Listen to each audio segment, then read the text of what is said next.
یہ حکمت کی بھری ہوئی کتاب کی آیتیں ہیں، نیکوکاروں کے لیے ہدایت اور رحمت، وہ جو نماز کی پابندی کرتے اور زکوٰۃ دیتے ہیں، اور وہی ہیں جو آخرت کا یقین رکھتے ہیں، یہی اپنے پروردگار کی طرف سے ہدایت پر ہیں اور یہی کامیاب ہیں۔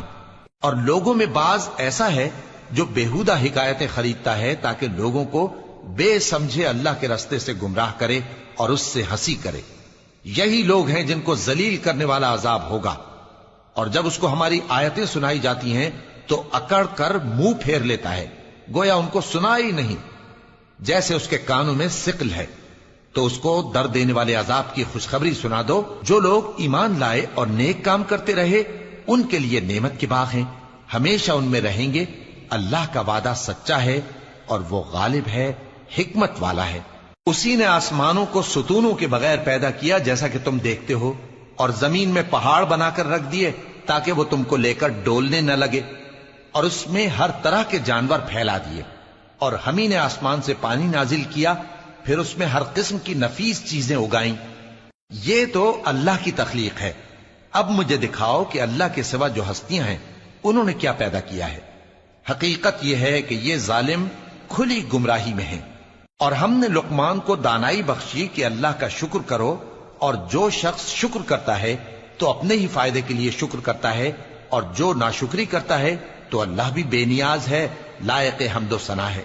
اور اس وقت کو یاد کرو جب لقمان نے اپنے بیٹے کو نصیحت کرتے ہوئے کہا کہ بیٹا، اللہ کے ساتھ شرک نہ کرنا، شرک تو بڑا بھاری ظلم ہے۔ اور ہم نے انسان کو، جسے اس کی ماں تکلیف پر تکلیف سہ کر پیٹ میں اٹھائے رکھتی ہے، پھر اس کو دودھ پلاتی ہے، اور آخر کار 2 برس میں اس کا دودھ چھڑانا ہوتا ہے، میں نے تاکید کی ہے کہ میرا بھی شکر کرتا رہے اور اپنے ماں باپ کا بھی، کہ تم کو میری ہی طرف لوٹ کر آنا ہے۔ اور اگر وہ دونوں تجھ پر زور ڈالیں کہ تو میرے ساتھ کسی ایسی چیز کو شریک کرے جس کا تجھے کچھ بھی علم نہیں، تو ان کا کہا نہ ماننا، ہاں دنیا کے کاموں میں ان کا اچھی طرح ساتھ دینا، اور جو شخص میری طرف رجوع لائے اس کے رستے پر چلنا، پھر تم کو میری طرف لوٹ کر آنا ہے، تو جو کام تم کرتے رہے ہو سب سے تم کو آگاہ کر دوں گا۔ لقمان نے یہ بھی کہا کہ بیٹا، اگر کوئی عمل چاہے رائی کے دانے کے برابر بھی چھوٹا ہو، اور ہو بھی کسی پتھر کے اندر یا آسمانوں میں مخفی ہو یا زمین میں، اللہ اس کو قیامت کے دن لا موجود کرے گا۔ کچھ شک نہیں کہ اللہ باریک بین ہے، خبردار ہے۔ بیٹا، نماز کی پابندی رکھنا اور لوگوں کو اچھے کاموں کے کرنے کا مشورہ دیتے رہنا، بری باتوں سے منع کرتے رہنا، اور جو مصیبت تجھ پر واقع ہو اس پر صبر کرنا، بے شک یہ بڑی ہمت کے کام ہیں۔ اور تکبر کرتے ہوئے لوگوں کے سامنے گال نہ پھلانا اور زمین میں اکڑ کر نہ چلنا، اس لیے کہ اللہ کسی اترانے والے شیخی خورے کو پسند نہیں کرتا۔